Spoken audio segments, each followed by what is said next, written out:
Maswerteng hapon po mga ka-STL. Narito na po ang resulta ng STL Quezon para sa araw na to, second draw.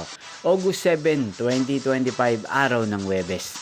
Naway ang mga natayan po mga numero kanina ay manalo nawa ngayong hapong ito, 4 PM. Kaya't kunin nyo na po ang inyong mga ticket. Narito na po ang resulta.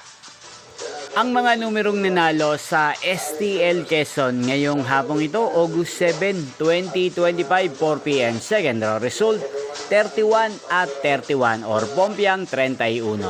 Again, 31 at 31. At ngayong hapong ito sa STL Quezon, atin pong shoutout si Kuya Jerwin ng Quezon. Shoutout po sa inyo, sana po ay nasa mabuti kayong kalagayan. Inyo pong napanood ang resulta ng STL Quezon sa channel na to, Roderick Hernandez TV. Magkita-kita pong muli tayo mamayang 8 PM para sa third draw result ng STL Quezon. Thank you for watching.